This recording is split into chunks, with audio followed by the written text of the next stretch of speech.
நேயர்கள் அனைவரையும் இந்த நிகழ்ச்சியில் வரவேற்கிறேன். ரொம்ப முக்கியமாக இப்பொழுது நான் இன்றைக்கு பேசுகிற செய்தி ரொம்ப முக்கியம். காசாவில் படுகொலைகளை தொடர்ந்து 30 பேர் 20 பேர் எப்போ காசாவினுடைய பொதுமக்கள். இந்த நிலையில் இயற்கை ஒரு பெரிய சதியை பெஞ்சமினுக்கு எதிராக, ஒரு கொடுங்கோலனுக்கு எதிராக, மனித இன விரோதிக்கு எதிராக திசை திருப்பி இருக்கிறது என்று உலகம் முழுவதும் இப்பொழுது பேசுகிற ஒரு செய்தி வந்திருக்கு. அது என்ன காரணம் என்றால், உலகம் முழுவதும் ஒரு மனிதர் கூட இது சரியான நடவடிக்கை என்று சொல்லலை. நல்லா கவனிங்க. இன்றைக்கு அவனது ஆட்சி பறிபோகக்கூடிய படுமோசமான நிலைக்கு கூட்டணி பலம் குறைந்து ஆட்சி வீழ்ச்சி அடைந்து சிறையில் தள்ளப்படுகிற ஒரு சூழல், தேர்தல் காலத்தில் தேர்தலை சந்திக்கிற ஒரு சூழல் இன்றைக்கு இஸ்ரேலில் ஏற்பட்டிருக்கிறது. எல்லா நாடுகளும், எல்லா மக்களும், குறிப்பாக இஸ்ரேல் வாழக்கூடிய சகோதர யூத மக்களும் கூட இந்த படுகொலையை ஏற்றுக்கொள்ளவில்லை. இஸ்ரேலுடைய முன்னாள் தலைவர்கள் யாஹூத், ஆல்மர்ட் போன்றவர்கள், கொலானி போன்றவர்கள், இன்னும் ஏராளமான யூத அறிஞர்கள், ரபீக்கள், பாவம் பிள்ளைகளை கொலை செய்ய வேண்டாம், இது என்ன கேலி கூத்தா, நேரப்போக்குக்காக நீங்கள் பிள்ளைகளை கொலை செய்து கொண்டிருக்கிறீர்களே என்ற கேள்வியை யூத மக்கள் எழுப்பினார்கள். அமெரிக்காவில் பொது ஊடக ஆர்வலர்களாக ஏராளமான யூத மக்கள் இந்த அநீதிக்கு எதிராக குரல் கொடுத்தார்கள். ஒன்று, Spain, Germany, Denmark, Italy, England, France, எல்லா நாடுகளும், ரஷ்யா, சீனா, அரபு நாடுகள் அனைத்தும், எல்லா நாடுகளும் இந்த கொடுங்கோல் ஆட்சிக்கு எதிராக வந்து குரல் கொடுத்தார்கள். இது பெரிய அநியாயம், இது பெரிய அநீதி. இந்த நிலையில் யூத நாட்டில் இவனுடைய அரசாங்கம் முடிவுக்கு வரக்கூடிய ஒரு சூழல் அழுத்தம் திருத்தமாக தென்படுகிறது. என்ன காரணம்? பெஞ்சமின் நேதன்யாகுடைய ஆட்சி வீழ்ச்சி அடைந்தால் போரில் தோல்வி உறுதி என்பதை முதலாக இவரது சக கூட்டாளியான ஸ்மோட்ரிச் ஒப்புக்கொண்டிருக்கிறார். போரில் நிச்சயமாக நாங்கள் தோல்வி காணப்போகிறோம் என்று அவர் முறையாக ஒப்புக்கொண்டிருக்கிறார். இது மிக சிறப்புமிக்க பலஸ்தீன மக்களுக்கு படுகொலையிலிருந்து விடுதலை ஆகக்கூடிய ஒரு சூழல் காணப்படுகிறது.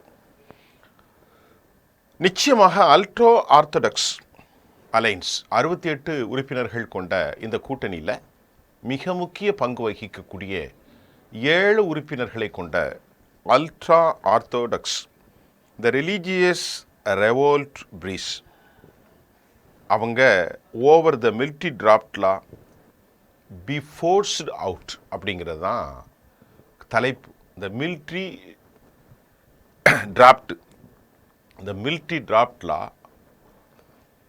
டு பி, இந்த சட்டம் அவர்களை ஆட்சி அதிகாரத்திலிருந்து வெளியேற்ற செய்கிறது. அப்படி என்ன சட்டம்? இந்த அல்ட்ரா ஆர்த்தடாக்ஸ் இவங்க கட்சியினுடைய பெயர் ஷார்ட்டாக சொன்னால் யூடிஜே. யூடிஜே என்றால் யுனைடெட் அல்ட்ரா ஆர்த்தடாக்ஸ். அதுக்கு பேரை தோரா அல்ட்ரா, அதாவது யூடிஜேனா தோரா ஜுடாயிசத்தினுடைய இந்த மெம்பர்களுடைய வெற்றி பெற்ற உறுப்பினர்கள் மூவ் கொயிட் ஓவர் த பில். அதாவது அவர்கள் எப்போதும் ஜுடாயிசத்தினுடைய, யூதசியோனிசத்தினுடைய பூசைகள், மதச்சடங்குகள், அதாவது அவர்களை சொல்லப்போனால் அவர்கள் யூத மாணவர்கள், சடங்கின் மாணவர்கள், மதத்தை பரப்புவர்கள், மதம் சம்பந்தமான அறிஞர்கள். இந்த யூத அல்ட்ரா ஆர்த்தடாக்ஸ் அவங்க பேர். இந்த யூடிஜே ஏன்னா இந்த ஜுடாயிசம், அல்ட்ரா ஆர்த்தடாக்ஸ் கட்சி தோரா ஜுடாயிசம் வெளியேறுவதற்கு காரணம், சில வாரங்களுக்கு முன்பு எல்லாருமே அந்த நாட்டிலிருந்து மிலிட்ரியில் பார்ட்டிஷன், ஒரு தொண்டர்களாக அல்லது மிலிட்ரியினுடைய பணி செய்யணும். ஆனால் இவங்களுக்கு மட்டும் சட்ட விலக்கு. ஏன்னா இவங்க மத பிரிவினர், மதத்தை வாசிக்கிறது, ஜுடாயிசம், தோராவை, அந்த ஓல்ட் டெஸ்ட்மெண்ட், இப்போ கிறிஸ்தவ மக்கள் பின்பற்றுகிற இந்த மாதிரி கருத்துக்களை தான் இவர்களுக்கு வேலை. இவங்களுக்கு எப்பவுமே மிலிட்ரியில் வேலை கிடையாது. மிலிட்ரி மேனாக இவங்க ஒர்க் பண்ண மாட்டாங்க. ஆனால் இன்னைக்கு பலர் படுகொலை செய்யப்பட்டார். ஒரே ஒரு விஷயத்தை நீங்கள் புரிந்து கொள்ளுங்கள். ரொம்ப ஃபோர்ஸாக 2023 அக்டோபர் 8ஆம் தேதி 7ஆம் தேதி தாக்குதல், 8ஆம் தேதி நடந்து 600 நாட்களை கடந்து போயிட்டுருக்கு. கிட்டத்தட்ட 2 வருஷம் ஆயிரம் போல் தெரியுது. அதுக்கு முன்னாலே பிரச்சனை வந்துருச்சு. இந்த சூழலில் பல்லாயிரக்கணக்கான பேர் படுகொலை செய்யப்பட்டு விட்டார்கள். எங்கே? ஐடிஎஃப்ல மக்கள் 60,000 பேர், 65,000 பேர், 1,18,000 20,000 பேர் பலஸ்தீனத்தில் பொது சேதாரம். இந்த பகுதியில் 18,000ங்கிற அளவுக்கு 20,000மோ அதுக்கு மேலேயோ உயிர் பலிகளை தாண்டி குறைந்தபட்சம் 10,000க்கு மேலே, கூடினபட்சம் 18,000. ஏராளமான பேர் கால் கை இழந்து ஊனமுற்று மெண்டலாகி 50,000ற்கு மேல் ரிஹபிலிட்டேஷன் சென்டரில் இருக்கிறாங்க. அவர்கள் அன்ஃபிட் ஃபார் பேட்டில், போர்க்களத்திற்கு களமுனைக்கு செல்வதற்கு தகுதியற்ற நிலையாக இருக்கிற போது ஆட்கள் பற்றாக்குறை. இதை நீங்களே கற்பனை செய்து பார்க்க வேண்டியதில்லை. இதில் உண்மை தன்மை தெரிஞ்சிட்டு. அப்போனா நாட்டில் இருக்கிற 90 லட்சம் பேரில் ரிசர்வ் ஆர்மிலாம் சேர்த்து ஒரு 4 லட்சம் 4.5 லட்சம் சொன்னாலும் நிறைய ரிசர்வ் ஆர்மி வெளியே போயிட்டான். அவன் சொல்லிட்டான், பல தொழில் செஞ்சு நாங்கள் வந்தோம், எங்களுக்கு ஒன்றும் முடிவும் தெரியல, அடியும் தெரியவில்லை, முடியும் தெரியவில்லை, வெளியே போகிறேன்னு போயிட்டாங்க 60% பேர். இந்த நிலையில் என்ன சொல்கிறான் பெஞ்சமின் நெத்தன்யாகும் அவனது குழுக்களும், இன்னும் மக்களை கொலை செய்வதற்கு அல்ட்ரா ஆர்த்தடாக்ஸ்லேருந்து இளைஞர்கள் 75,000 பேர் இருக்காங்கன்னு கணக்கு போட்டிருக்கான். அவர்களை ஃபோர்ஸ் பண்ணி ஒரு டிராஃப்டை புதுசாக கொண்டு வந்து மிலிட்ரி சர்வீஸ் பண்ணுங்க, மிலிட்ரியில் அவங்க கையில் துப்பாக்கி கொடுத்து அவங்கள சாகிறதுக்கு அளவு பண்ணணும் அப்படின்ட்டு பெஞ்சமினும் அவரது கூட்டாளிகளும் திட்டம் தீட்டுகிறார்கள். இப்போது என்ன சொல்கிறாங்க, ஏற்கனவே போராட்டம் பண்ணி ஒரு 3 மாதம் 4 மாதங்களுக்கு முன்பு சாலைகளில் படித்து டெல்லவியூவில் பெரிய அளவில் கிளர்ச்சி, அதை நாம் பேசியிருந்தோம். இப்போ அவங்க இந்த டிராஃப்ட் பில்லுக்கு எதிர்ப்பு தெரிவிக்கிறார்கள். ஆகவே நாங்கள் இந்த யூடிஜே என்று சொல்லக்கூடிய Torah Judaism, United Torah Judaism party வெளியேறுகிறது. வெளியேறினா ஆட்டோமேட்டிக்காக ஆட்சி கொலாப்ஸ் ஆயிரும். அது கண்டிப்பாக கொலாப்ஸ் ஆயிரும், அப்படி தான் சொல்லப்படுது. நெத்தன்யாஹுடைய coalition break down, draft deal reached in a week. இந்த வாரம் அநேகமாக பெஞ்சமினுடைய ஆட்சிக்கு மெஜாரிட்டி கிடைக்காது. யூடிஜே வெளியானால் ஆட்சி கவிழ்ந்து விடும் அபாயம் இருப்பதாகவும் அங்கிருந்து செய்திகள் வந்திருக்கிறது. இதற்கு இடையில் ஐடிஎஃபினுடைய மேன் பவர் ஷார்ட்டேஜில் இவங்களை பயன்படுத்துறது அவங்க ஏற்றுக்கொள்ளவே மாட்டாங்க. யார் போவா?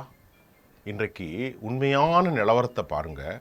ஏராளமான பேர், கிட்டத்தட்ட 20 கமாண்டர்ஸ், ஐடிஎஃபினுடைய கமாண்டர்ஸ் காசாவுக்கு போக மாட்டேன்னு ஓப்பன் டெக்ளரேஷன் வெளிப்படையாக அறிவித்திருக்கிறார்கள். நேற்றைய முன்தினம் இராணுவ பணிக்கு காசாவுக்கு செல்ல மறுத்த பலர் சிறையில் அடைக்கப்பட்டிருக்கிறார்கள். 14 பேர் நினைக்கிறேன். செய்திகள் வருவதில்லை, சற்று முன்ன பின்ன இருக்கலாம். அவர்கள் அனைவரும் காசாவில் போனால் தங்களுக்கு மரணம் நிச்சயம் என்பதை உணர்ந்து கொண்ட அவர்கள் காசாவுக்கு செல்ல பயப்படுகிறார்கள். சுடுகாட்டை பார்த்ததே போல ஒரு காட்சி அவர்கள் முன் எழுகிறது. ஒரு பயம், அச்சம், பீதி, அப்ரிஹென்ஷன்ஸ் among the IDF military forces. நீங்கள் போய் பாருங்கள் சர்வதேச காரணிகளை. காசாவே என்றால் அலறுகிறார்கள். ஏன்னா அல்கசம் படைகள் நேற்று முன்தினம் நடத்திய தாக்குதலில் தினமும் 20-30 பேர் கொலை செய்யப்பட்டு விடுகிறார்கள். ஐடிஎஃப்ல மக்கள் கொல்லப்படுவது வேறு, அது கணக்கே இல்லை. டெய்லி 25 பேர் 30 பேரை மேலேருந்து குண்டு போடுறாங்க.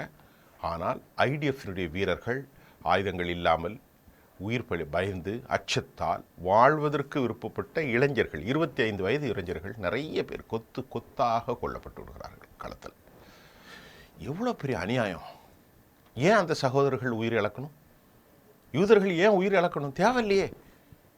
யூதர்களாக இருந்தாலும் பலஸ்தீன மக்களாக இருந்தாலும் அநியாயமாக உயிரிழப்பதற்கு உண்மையிலே யாரும் அனுமதிக்கக்கூடாது. எந்த ஒரு அநியாயமாக போர் நடக்கவே கூடாது. அமைதி மண்டலமாக தான் உலகமே இருக்கணும்.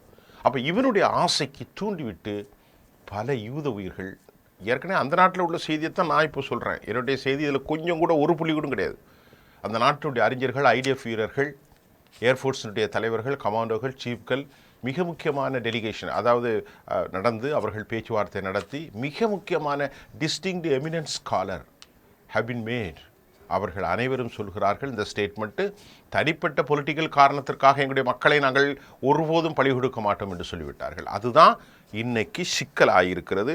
இராணுவ இளைஞர்களை அல்ட்ரா ஆர்த்தடாக்ஸ் பார்ட்டி யூடிஜே என்று சொல்லக்கூடிய அல்ட்ரா ஜுடாயிசம், தோரோ ஜுடாயிசம் ஆட்சிக்கு ஆதரவை ரிவோக் வாபஸ் வாங்க போகிறார்கள். ஆகவே just focused on the religious study, அவர்களுடைய ஒரு கவனம் மற்றும் மத சம்பந்தமான கிரந்தங்களை, வேதங்களை, அது ஹீப்ரு மொழியில் இருக்கும், அதை மட்டும்தான் அவர்கள் படித்து மொழியாக்கம் செய்ய வேண்டும். ஒருவேளை அந்த மக்களுக்கு ஆரம்ப காலத்தில் மோசையுடைய விவகாரம், மற்ற விவகாரத்தை எல்லாம் அவர்கள் சொல்வார்கள். Just focused on the religion studies, அவர்களுக்கு இந்த வேலையெல்லாம் இல்லை. ஆகவே இதற்கு இடையில் அவர்களுடைய பேச்சை நடத்துவதற்கு ஒரு மீடியேட்டர் லிக்யூட் யுவாலி அவர் அனுப்பப்பட்டார். பேச்சுவார்த்தையில் ஃபெயில் ஆகியிருக்கிறது. ஃபெயில் ஆயிட்டு பேச்சுவார்த்தையில் எந்த விதமான நன்மையும் ஏற்படவில்லை. இதுக்கு இடையில் நான் சொன்னது யூடிஜே, நல்ல கவுனிங்கோ, அல்ட்ரா தோரா ஜுடாயிசம் 8 உறுப்பினர்களை கொண்டது. இவர்களுக்கு ஆதரவாக மற்றொரு அமைப்பு ஒன்று இருக்கிறது, ஷா பார்ட்டி. இந்த ஷா பார்ட்டியில் எவ்வளோ பேர் இருக்கிறாங்கன்னா 11 இடங்கள் இருக்கிறார்கள். அவர்கள் ஒரு 11, இவர்கள் ஒரு 8, ஆக மொத்தத்தில் 19 பேர். அப்போ ஆட்சி உறுதியாக கவிழ்ந்துவிடும். இப்போ நமக்கு அடுத்த செய்தி என்னென்னா, இந்த டிராப்டுக்கு ஆதரவு 11 இடங்களை வைத்திருக்கும் அவர்களும் இந்த டிராப்டுக்கு எதிராகத்தான் இருக்கிறார்கள். ரிலீஜியஸ் இந்த விவகாரத்தில் வாக் அவுட் செய்கின்ற போது அவர்கள் இதுவரைக்கும் எதுவும் பேசவில்லை, அவர்களும் சந்தேகத்திற்குள் இருப்பதாகவும் கூட செய்திகள் வந்திருக்கிறது. 11 தேசிய அளவிலான இந்த விவகாரம் காசாவில் ஆட்சி கவிழ்ப்பு ஏற்பட்டு விடுவது அநேகமாக உறுதியாக போவதாக நம்பலாம். பெஞ்சமின் நெத்தன்யாஹு க்ளோஸ் ஆகிட்டா, ஏற்கனவே யாயிர் லாஃபிட் சொல்லிட்டார், காசாவை எடுத்தால் நமக்கு ரொம்ப வம்பு, அங்கே நம்ம சண்டையை பிடிக்கக்கூடாது, அங்கே பிடிச்சா நமக்கு கை வச்ச கதை, அதை வெற்றி காண முடியாது, அதற்கு செலவு பண்ணுறதுக்கு நம்மள்கிட்ட பணம் இல்லை. ஏற்கனவே கிட்டத்தட்ட ஒரு 20 பில்லியனுக்கு மேலே போயிடுச்சு. 20 பில்லியனா 100-200 பில்லியன் அளவுக்கு, அதாவது ஒரு 10 லட்சம் கோடிக்கு மேலே நமக்கு நஷ்டமாயிடுச்சு. ஆகவே இது சாத்தியமில்லை என்று அவர் சொன்ன நிலையில் பெஞ்சமின் நெத்தன்யாஹு பைத்தியம் பிடித்தவனாக அலைகிற ஒரு சூழலை நாம் இப்போது அங்கிருந்து காண முடிகின்றது. அதான் முக்கியம். ஏன்னா இந்த ஆத்மாக்களுடைய பரிதவிக்கக்கூடிய விவகாரம். இல்லை, ஒரு நல்ல விஷயம் என்னென்னா, இந்த இஸ்லாமிக் குரூப்ஸ் அட்டாக் பண்ணும்போது பொதுமக்கள் உயிர் பலி இல்லாமல் பார்த்து கொள்கிறார்கள். அது ஒரு சந்தோஷமான விவகாரம் தான். ஏனென்று சொன்னால் யூத மக்களுக்கு எந்த சம்பந்தமும் இல்லை, அவர்கள் மிக நல்லவர்களாகத்தான் இருக்கிறார்கள். ஒரு 61% பேர் அங்கே இருக்கிறாங்க. இன்னும் ஒரு 30%, 40% எதிர்பார்க்கலாம். 14% மக்கள் மௌனியாக விரக்தியோடு ஃப்ரக்சேஷன் இருக்கிற நேரத்தில் அந்த மக்களும் பிள்ளைகளும் ஒரே மனநிலை தான். உண்மையிலே நீதியையும் சத்தியத்தையும் நினைப்பவர்கள் சாதி ரீதியாக, மத ரீதியாக, மத குழுக்களோடு நம்மை கொலை செய்தால் அவர்களையும் கொலை செய்வோம் என்று எந்த திட்டமும் போடக்கூடாது. அது இயற்கை நல்ல எண்ணமும் அல்ல. ஏனென்றால் அனைவரும் ஒரே ஆண்டவனுடைய பிள்ளைகள் தான். ஆகவே தான் யூத மக்களை தாக்காமல் ஹூதிகளும் சரி, ஹெஸ்புல்லாக்களும் சரி, எல்லோருமே கவனமாக மிலிட்ரி நிலைகளில் மட்டுமே தாக்குதல் நடத்தி இருக்கிறார்கள் என்பது நாம் இதுவரை கிடைத்திருக்கக்கூடிய செய்தியாக இருக்கலாம். மக்களும் இறந்திருக்கலாம், அதில் இல்லை என்று நாம் சொல்லிவிட முடியாது போர் என்று வருகின்ற போது. இந்த சூழ்நிலையில் இது நம்ம அல்ட்ரா ஆர்த்தடாக்ஸினுடைய நிலை என்னங்கிறத இன்றைக்கி நான் பார்த்துட்டேன். இதுக்கிடையில் அடுத்த செய்தி என்னென்னா, Houthis big line missile attacks target மறுபடியும் ஏர்போர்ட்டில்.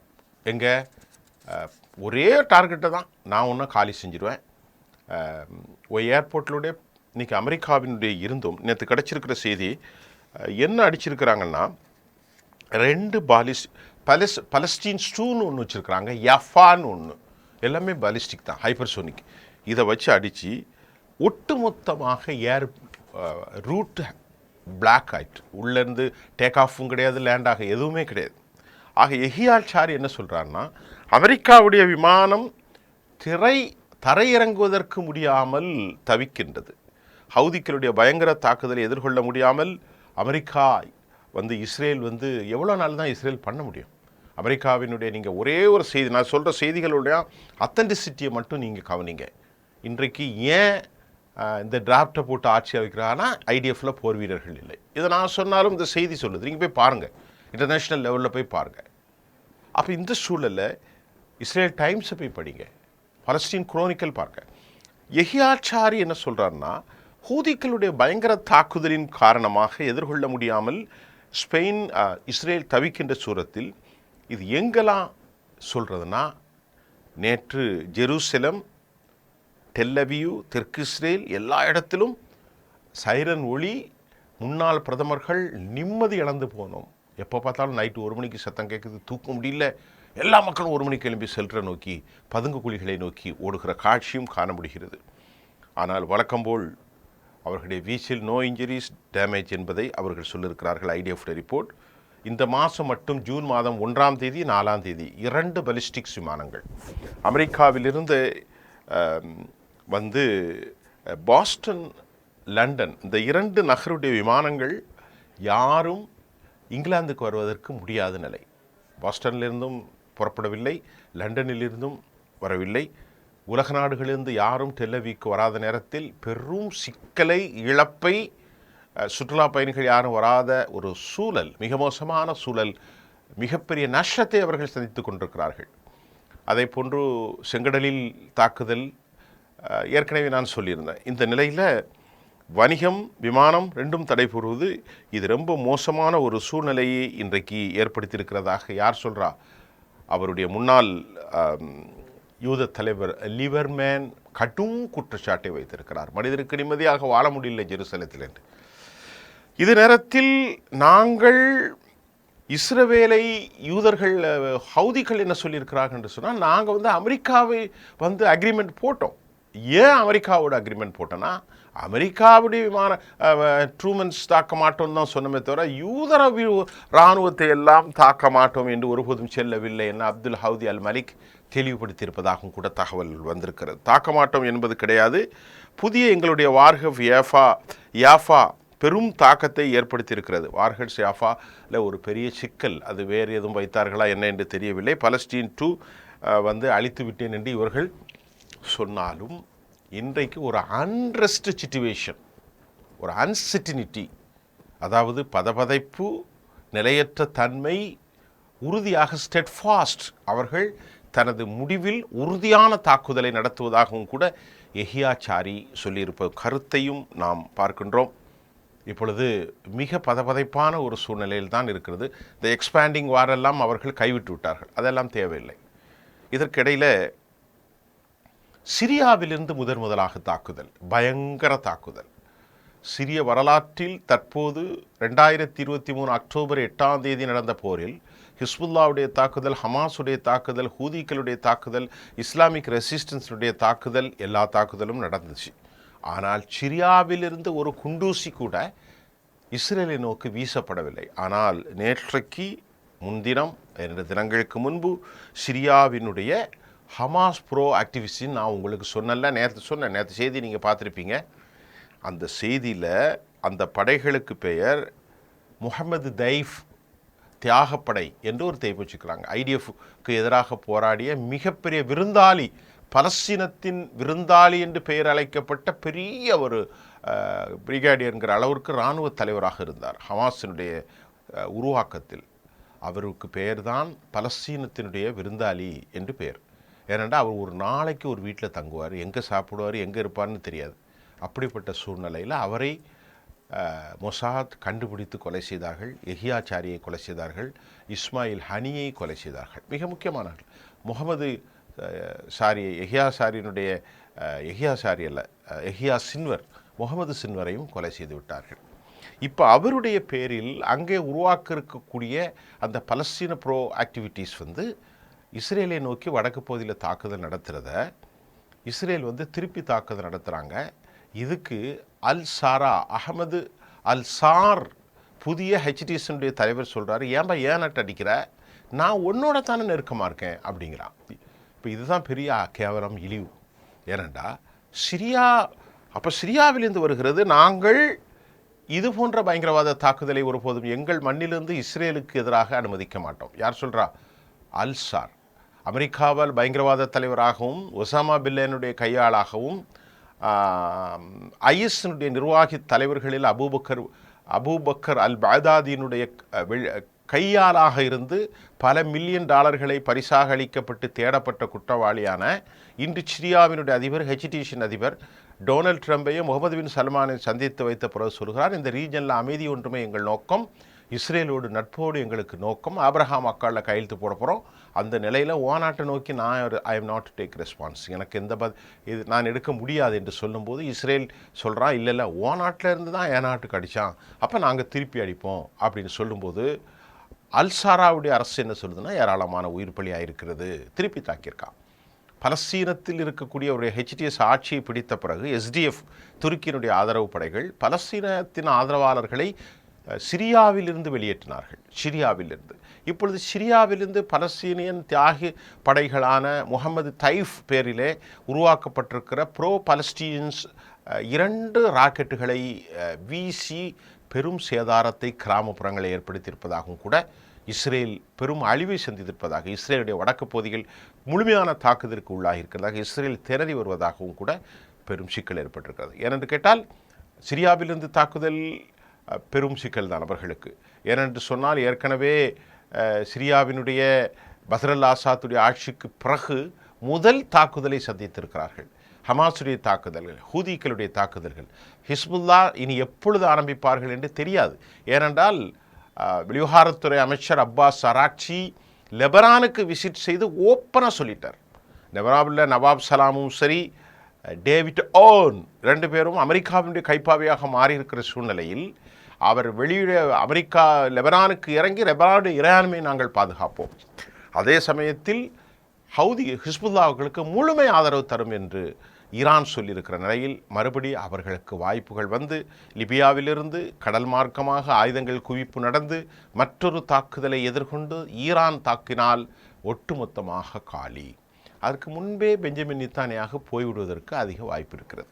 இன்றைக்கி நான் சொன்னோம் இல்லையா, அல்ட்ரா ஆர்த்தடாக்ஸ் தோரா ஜுடாயிசம் அவர்கள் வாபஸ் வாங்கினால், அதற்கு பிறகு அவர்களோட ஆதரவோடு இருக்கக்கூடிய 11 பேர்களை கொண்டிருக்கக்கூடிய ஷா பார்ட்டி ஆதரவு வாபஸ் வாங்கினால் ஒட்டுமொத்தமாக களம் காலி என்கின்ற நிலை இருக்கிறது. கடைசியாக ஒரு செய்தி, நேற்றைக்கு ஒரு பெரும் கூட்டத்தில் பல நிமிடங்கள் கைத்தட்டலுக்கு மத்தியில் ஐஆர்ஜிசியில் சுப்ரீம் தலைவர் ஷியாப்ரினுடைய தலைவர் சையத் அலி காமினுடைய உரை மட்டும் நான் உங்களுக்கு சொல்கிறேன்.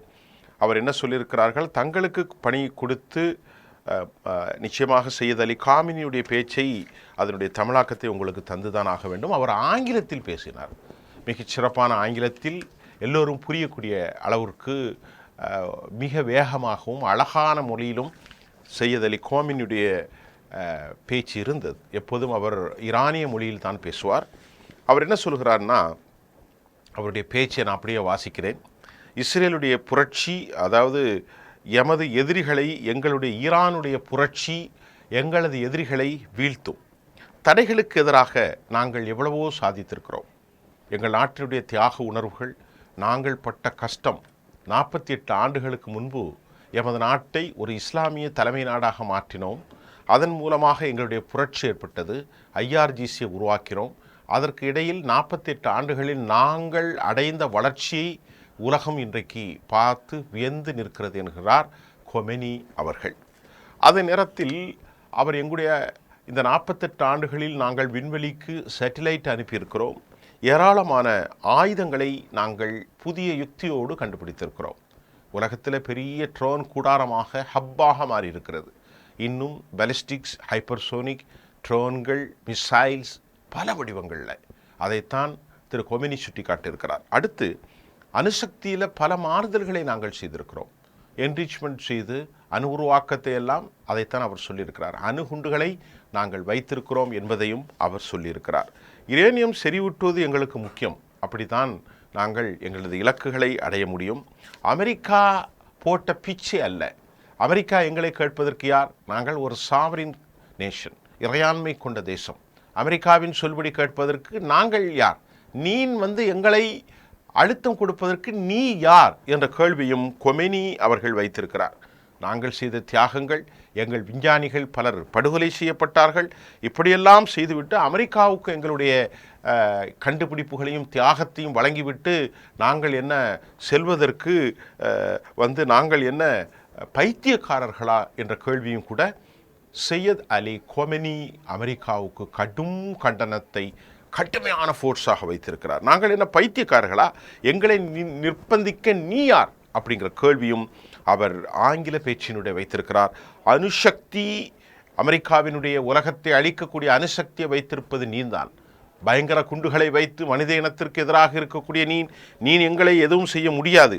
காசாவின் படுகொலையில் நான் சொல்கிறேன் மக்களே, காசாவினுடைய படுகொலை நாளை மறுமையில் பெரும் கேள்விக்கு ஒன்றாக ஆகும். காசாவினுடைய படுகொலையில் அவர்களுக்கு கேள்விக்கு நிற்காமல் மறுமையில் நீங்கள் தப்பிவிட முடியாது. அவருடைய பேச்சினுடைய சூடார்.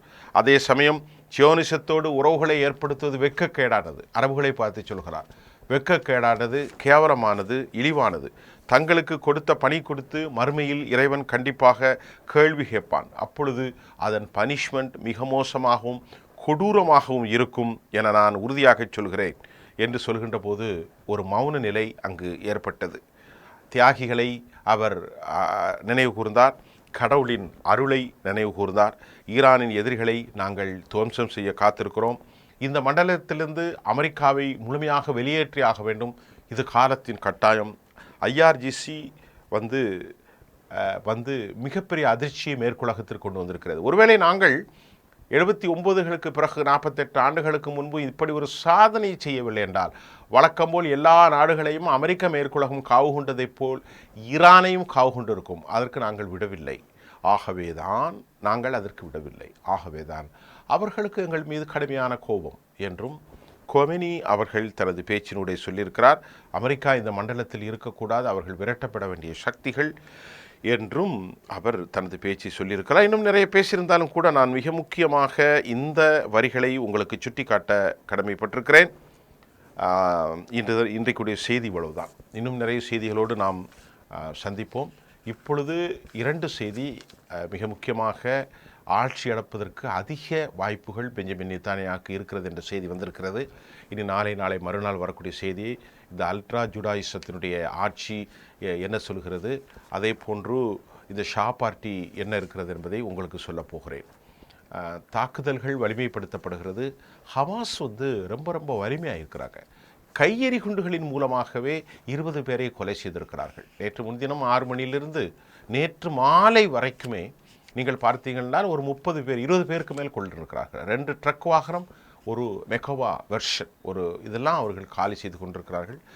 பயந்து ஓடுபவர்களை இவர்கள் என்ன செய்கிறார்கள்னா, அந்த வீடுகளை இந்த இடத்துக்கு தான் போவாங்கன்னு தெரிஞ்ச உடனே ஏற்கனவே அங்கே ஆப்ரேஷன் வச்சுருக்காங்க, ரிமோட், அதை பட்டன் பண்ணி உள்ளே போனவங்களையும் காலி செஞ்சிடறாங்க. பாவப்பட்ட சியோனிச இளைஞர்கள் நிறைய பேர் இறந்து போகிறாங்க. அப்பாவி பொதுமக்கள் காசாவில் இறந்து போகிறாங்க. ஒரே காரணம், பெஞ்சமின் நேதன்யாஹு என்கின்ற ஒருவனுடைய ஆசை, அபிலாசை. இதுதான் மிக முக்கியமான காரணம். முக்கியமாக ஒரு விவகாரத்தை கொமெனி சொன்னதை நான் சொல்ல மறந்து விட்டேன். இந்த காசாவின் படுகொலைக்கு அமெரிக்காவும் மூல காரணம் என்றவர் வெளிப்படையாக குற்றம் சாட்டியிருக்கிறார். அதையும் நாம் சேர்த்திருக்கோம். எல்லா விஷயம் சொல்லிட்டேன். சவுதி அரேபியா போன்ற நாடுகளை, துருக்கி நாடுகளை, சிரியாவை கடும் கண்டனத்துக்கு சொல்லியிருக்கிறார். அமெரிக்கா விரட்டப்பட சக்தி என்று சொல்கிறார். இப்போ அமெரிக்கா மௌனித்த நிலையிலே இருக்கிறது. என்ன செய்ய போகிறார்கள், மீண்டும் ஒரு சமாதானம் தொடருமா என்பது எனக்கு தெரியாது. இதுதான் நாம் இன்றைக்கு சொல்லக்கூடிய செய்தி. மீண்டும் நாளை பல புதிய செய்திகளோடு, தரச்சான்றிதழோடு உங்களுக்கு தர காத்திருக்கிறேன். நன்றி.